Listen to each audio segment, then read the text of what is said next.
आज हम देखने वाले हैं एक ऐसी लड़की की कहानी जिसके सेक्स डिजायर को कभी कोई आदमी पूरा ही नहीं कर पाया था और कैसे उसके सेक्स डिजायर ने उसे प्रोस्टिट्यूट से भी बढ़कर बना दिया। हेलो दोस्तों, मेरा नाम है आरोही। आज जो हम मूवी देखने वाले हैं उसका नाम है क्राइम ऑफ पैशन। तो चलिए इस मूवी का एक्सप्लेनेशन स्टार्ट करते हैं। मूवी की स्टार्टिंग में हमें दिखाते हैं कि कुछ लोग आपस में बैठकर अपनी मैरिड लाइफ डिस्कस कर रहे हैं। वहीं एक आदमी जिसका नाम बॉबी है वो ऐसे दिखा रहा था जैसे उसकी मैरिड लाइफ बहुत अच्छी चल रही है और वो बहुत खुश है। दोस्तों, आपको बॉबी को याद रखना जरूरी है क्योंकि ये कहानी के मुख्य किरदार में से एक है। फिर सीन चेंज होता है और हमें इस कहानी की मेन कैरेक्टर जोआना उर्फ चाइना ब्लू से मिलवाया जाता है, जो कि एक आदमी को खुश करने के लिए उसे ब्लो जॉब दे रही थी। जहाँ एक तरफ चाइना ब्लू अपनी सेक्स फैंटेसी और डिजायर पूरी करना चाहती थी, वहीं दूसरी तरफ एक बंदा खुद को रेवरेंड बुलवाता था। वो सेक्स के बिल्कुल खिलाफ था और वो चाइना ब्लू को सेक्स डिजायर से आजाद करना चाहता था। उसकी नजर में किसी भी औरत का सेक्स की तरफ अट्रैक्ट होना गलत था। उसे लगता था कि सेक्स चाहने वाली औरतों के अंदर शैतान होता है और वो उन्हें आजाद कर सकता है। वहीं दूसरी तरफ हमें दिखाया जाता है कि बॉबी की एक इलेक्ट्रॉनिक्स की शॉप है और वो एक बहुत अच्छा इंसान है। तभी सीन चेंज होता है और हमें दिखाया जाता है कि चाइना ब्लू का कोई पीछा कर रहा है और वो उसे पकड़कर उसके साथ जबरदस्ती टपाटप करने लगता है। पर बाद में पता चलता है कि ये सब सिर्फ एक रोल प्ले का पार्ट था। यहाँ जब बॉबी अपने घर पहुँचता है तो उसकी वाइफ उससे कुछ नाराज ही रहती है और बॉबी की वाइफ एमी को बॉबी के साथ इंटीमेट होने में कोई दिलचस्पी नहीं है। एमी के ऐसे बिहेवियर के बावजूद भी बॉबी उसे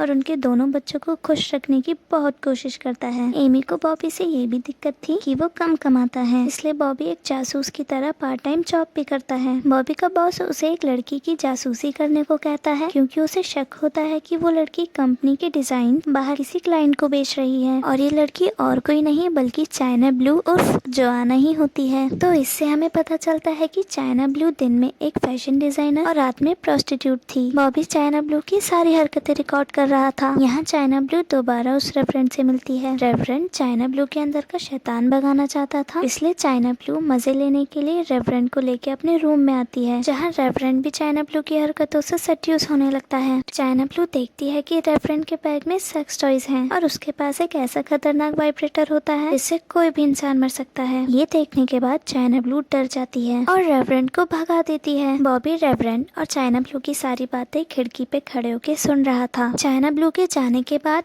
बॉबी उसके कमरे में जाता है और छानबीन करने लगता है। बॉबी को चाइना ब्लू के कमरे में बहुत सी सेक्स रिलेटेड चीजें और एक डायरी मिलती है जिसमें कामा सूत्र के सारे पोजेस होते हैं। बॉबी इसके बाद घर जाता है और घर जाकर अपनी वाइफ एमी के साथ इंटीमेट होने की कोशिश करता है, पर एमी कोई इंटरेस्ट नहीं दिखाती। अगले दिन बॉबी अपने बॉस को जाकर बताता है कि चाइना ब्लू बेकसूर है, उसने कुछ भी गलत काम नहीं किया। उसी रात बॉबी चाइना ब्लू से मिलने जाता है और ऐसे दिखाता है कि जैसे उसे वो जानता ही ना हो। चाइना ब्लू भी बॉबी की बॉडी से इम्प्रेस हो जाती है और वो दोनों पूरी रात अलग अलग तरीके से इंटीमेट होते हैं, जिससे चाइना ब्लू सेटिस्फाइड हो जाती है और बॉबी से पूछती है कि क्या वो उसे दोबारा मिलेगा। वहीं हमें पता चलता है कि रेवरेंड ने चाइना ब्लू के कमरे में कैमरा लगाया है और वो चाइना ब्लू की हर सेक्सुअल एक्टिविटी पे नजर बनाए हुए है। रेवरेंड दोबारा चाइना ब्लू के पास जाता है और उससे वही बातें करता है जो वो पहले कर चुका है, जिससे चाइना ब्लू इरिटेट हो जाती है और रेवरेंड को सबक सिखाने के लिए चाइना ब्लू एक नन की ड्रेस में आके उसे सेड्यूस करती है। ये देखकर रेवरेंड को गुस्सा आ जाता है और वो वहाँ से चला जाता है। अगले दिन जब बॉबी और बॉबी की फैमिली साथ में बैठकर लंच कर रहे होते हैं, तब एमी और बॉबी में बहस हो जाती है और बॉबी बिना खाए चला जाता है। वहीं चाइना ब्लू को एक कपल थ्रीसम के लिए पे करता है और वो तीनों एंजॉय करते हैं। सीन चेंज होता है। बॉबी और उसके फ्रेंड साथ में डिनर प्लान करते हैं, जहाँ एमी बॉबी के साथ बिल्कुल भी अच्छा बिहेव नहीं करती और एमी को शर्मिंदा करने के लिए बॉबी ह्यूमन डिक की एक्टिंग करता है, जिससे एमी बहुत नाराज हो जाती है। और रात को जब बॉबी उससे सब चीजों के बारे में डिस्कस करने आता है तो एमी उसे साफ साफ बोल देती है कि उसे बॉबी के साथ इंटीमेट होना पसंद नहीं है क्योंकि बॉबी उसे कभी सेटिस्फाइड नहीं कर पाता। ये सुनकर बॉबी शॉक हो जाता है और बोलता है कि 10 सालों तक वो सब फेक कर रही थी। अब बॉबी बोलता है कि उन दोनों का अलग हो जाना ही ठीक है। अगले दिन सुबह सुबह बॉबी चाइना ब्लू के घर पहुंच जाता है और वो भी बस ये बोलने कि बॉबी और चाइना ब्लू एक बहुत अच्छा पेयर है और उन्हें एक साथ होना चाहिए। फिर उसी रात जब चाइना ब्लू अपने ऑफिस से घर आ रही होती है तो पार्किंग में रेवरेंड उस पर हमला कर देता है, पर किसी तरह चाइना ब्लू वहाँ से भाग निकलती है और वो जल्दी से मेकओवर करके अपने प्रोस्टिट्यूट के रूप में आ जाती है। और उस रात वो पुलिस ऑफिसर से इस तरह इंटीमेट होती है कि वो पुलिस ऑफिसर को जख्मी कर देती है और गुस्से में आकर वो पुलिस वाला उसके मुंह पर थूक देता है। ये सब करते हुए रेवरेंड भी उसे देख रहा होता है। चाइना ब्लू किसी तरह अपने आप को संभालती है और रोड पर निकल जाती है। वहाँ उसे एक बूढ़ी औरत मिलती है जो उसे अपने हस्बैंड के पास लेकर जाती है, जिसका नाम बेन होता है। वो कुछ महीनों में मरने वाला था, इसलिए उसकी वाइफ चाहती थी कि बेन मरने से पहले एक बार और किसी के साथ इंटीमेट हो सके। वो बूढ़ी औरत इस काम के लिए चाइना ब्लू को अप्रोच करती है और चाइना ब्लू मान जाती है। चाइना ब्लू वहाँ जाती है और इंटीमेट होने की जगह बेन रोने लगता है, जिसे देखकर चाइना ब्लू भी इमोशनल हो जाती है और वो वहाँ से चली जाती है। घर जाकर चाइना ब्लू कुछ काम कर रही होती है, तभी बॉबी वहाँ आ जाता है और उसे बताता है कि उसने अपनी वाइफ को छोड़ दिया है और अब वो दोनों हमेशा के लिए साथ रह सकते हैं। पहले तो चाइना ब्लू मना करती है, पर फिर वो मान जाती है और वो दोनों इंटीमेट हो जाते हैं। अगले दिन बॉबी जब अपनी शॉप पर पहुँचता है तो एमी वहाँ आ जाती है और अपने रिश्ते को एक और मौका देने को कहती है, पर बॉबी साफ साफ इनकार कर देता है। फिर भी एमी उसे डिनर के लिए इनवाइट करती है। जब ये बात चाइना ब्लू को पता चलती है तो चाइना ब्लू बॉबी को जाने से मना करती है और कहती है कि उसे पता है कि अगर बॉबी गया तो वापस नहीं आ पाएगा। पर बॉबी चाइना ब्लू की बात नहीं सुनता और वो डिनर पर चला जाता है, जहाँ एमी उसे पुराने दिन याद दिलाने की कोशिश करती है। वहीं दूसरी तरफ चाइना ब्लू अपना सामान पैक कर रही होती है, क्योंकि बॉबी उसके मना करने के बावजूद भी एमी के घर डिनर के लिए चला गया था। पर तभी रेवरेंड वहाँ आ जाता है और चाइना ब्लू के घर में जबरदस्ती घुस जाता है। वो चाइना ब्लू के साथ मारपीट करता है और फिर उसे बोलता है कि चाइना ब्लू रेवरेंड की सारी बात मानेगी। रेवरेंड चाइना ब्लू के हाथ वही खतरनाक सा वाइब्रेटर देता है ताकि रेवरेंड की बलि से चाइना ब्लू की वासना खत्म हो सके, पर चाइना ब्लू ऐसा नहीं कर पाती। फिर रेवरेंड चाइना ब्लू को उसकी ब्लू कलर की ड्रेस देता है और उसे पहनने के लिए बोलता है, पर चाइना ब्लू उसे मना कर देती है और इसी दौरान बॉबी वहाँ जाता है। अंदर से चीखने चिल्लाने की आवाज सुनकर बॉबी दरवाजा तोड़कर घर के अंदर आ जाता है। वो देखता है कि ब्लू ड्रेस पहने हुए चाइना ब्लू सोफे पे बैठी हुई है। चाइना ब्लू बॉबी पे पीछे से हमला करने ही वाली होती है, कोई उस पर उसी वाइब्रेटर से हमला कर देता है और तब हमें पता चलता है कि ब्लू ड्रेस पहने चाइना ब्लू नहीं बल्कि रेवरेंड था और जिसने हमला किया था वो चाइना ब्लू थी। मूवी के एंड में हमें दिखाते हैं कि बॉबी उन्हीं लोगों के साथ बैठा हुआ है जिनके साथ वो मूवी की शुरुआत में बैठा हुआ था और अब वो इस बात पर विश्वास करता था कि एमी के साथ उसकी शादी खुशहाल नहीं थी और अब वो जिस लड़की के साथ है वो उसके साथ सच में खुश है। और मूवी यहीं खत्म हो जाती है।